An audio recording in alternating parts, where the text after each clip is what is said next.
Shalom, back with part 4, all right, to close out, all right, the kingdom equals rulership, so let's get with it, all right, verse 10 here, so the adversaries of the Lord Yahweh shall be broken to pieces, hello, again, we read that in Daniel 2:44, we also went to Daniel, the 7th chapter, and I believe that was the 14th verse, okay, where he's given again that everlasting power and dominion over all people and nations, right? And I gave you the fact that the Israelites are going to take the kingdom as well. All right, so again, shall be broken to pieces, right? Out of heaven shall he thunder upon. What's the Lord going to thunder upon him? The ICBMs, the arrows of the Lord, that thermonuclear fire, the besom of destruction that's going to sweep across America and across the corporate state of Israel. Okay? Because this is all part of the testimony. All right? The least of the flock shall draw them out, draw America into Armageddon. The least of the flock is Amalek. Okay? The small hats. All right? The imposters, claiming to be us. All right? So, and this is all through what? World War III, Armageddon. Okay? So, the adversaries of the Lord shall be broken to pieces, and out of heaven shall he thunder upon them. Again, you can also go to, Job, the 20th chapter. All right? You can start at the 22nd verse. All right? And it talks about when he's,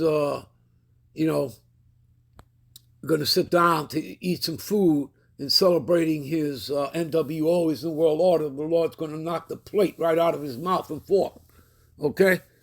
And what is he going to thunder upon him? Well, the iron weapon. Okay? The missiles, the arrows of the Lord. All right? And so you can start from Job, the 22nd chapter, Job 20, verse 22, and read on down all the way to the end. All right? Anyway, so he shall judge the ends of the earth. He shall give strength to his king and exalt the horn of his anointed. Okay?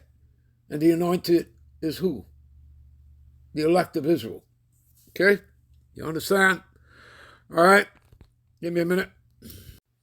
This is Matthew 10:5 and 6. All right? What does it say here? All right? And these 12 Yahweh sent forth, right, his disciples, saying, go not into the way of the Gentiles or into any city of the Samaritans, right? So they're out. Do you understand that? They're out. They have no inclusion to come into the inheritance of the Israelites. You understand? Okay? But go rather to the lost sheep of the house of Israel. Hello. You see any mention there? He's already eliminated the Gentile heathen nations, all right? The Samaritans. You understand? So go on to the lost sheep of the house of Israel, and as you go preach, that means to prophesy, saying that the kingdom is at hand. And we go into the word kingdom for you. Basileia. Strong's G, 932. Basileia. Basileia. In the Greek, 932, Basileia. See what it says there? Royal power, kingship, dominion, rulership. You see that? You understand? Now, if you're going to stand there or listen to it and say, well, who's the kingdom for? I just told you who it's for. It's not for the Gentiles, it's not for the Samaritans, so it's not for any of the heathen nations.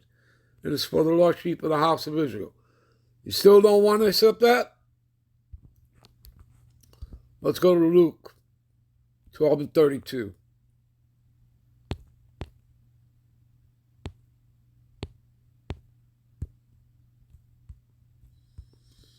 What does it say here?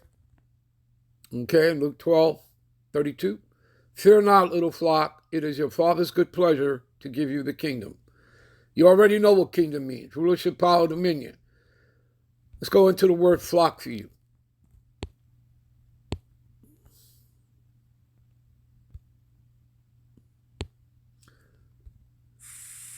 Strong's G 4168. Poimneon. Poimneon. See that? The sheep. See that? The lost sheep of the house of Israel. That's who he's talking to. It is your Father's good pleasure to give you the kingdom. Do you understand that, people? What else here? Give me a minute. All right, the judgment. Matthew's, the 25th chapter. We'll pick it up at the 31st verse. When the Son of Man shall come in his glory, right, with all the angels with him, then shall he sit upon the throne of his glory, right?